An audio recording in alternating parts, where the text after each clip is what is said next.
မင်္ဂလာပါရှင်ဆရာမျိုးထုထက်ရေးသားထားတဲ့အချစ်စာပါကွယ်စာအုပ်ထဲကအချစ်စာနဲ့အချစ်ကပြတစ်ပုဒ်ကိုဖတ်ပြပေးထားပါတယ်ချစ်ချင်းတွေထုံသိမ်းပြတ်နေရင်ကငင်းဖြစ်တွေကင်းပပါစီကြောင်းဆုတောင်းမြတ်တာပို့ရတာလေအခါခါချင်းချင်းရေပေါ့ရိုးသားခြင်းနဲ့သာအရာရာကိုကြော်ဖြတ်နိုင်ပါစေ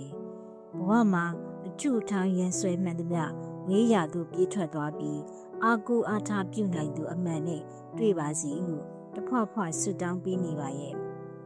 ကဲပါလေမင်းရဲ့လိုအပ်နေတဲ့ quality နဲ့အမှန်တကယ်ပြည့်စုံပါစေလေ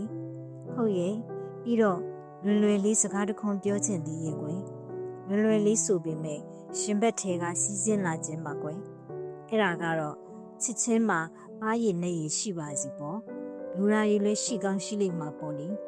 အဲ့ဒီအတွက်တော့မင်းပခုံးတွန့်ပြီးပြုံးကောင်းပြုံးနိုင်ပါတယ်ဒီမှာကလည်းအဖြူတဲ့တက်တက်ညှိတွေ့တာကလွဲလို့တခြားဘာဆိုဘာမှရှိမနေလေရောကွယ်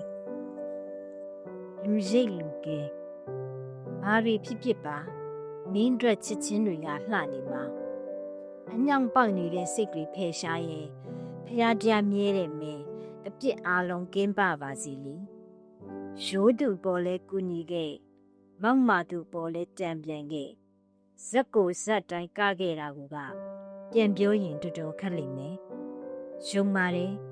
မင်းကကွက်လက်တွေဖြည့်နေအောင်ပါလူရိတ်လူကဲတီးတဲ့သူအတွက်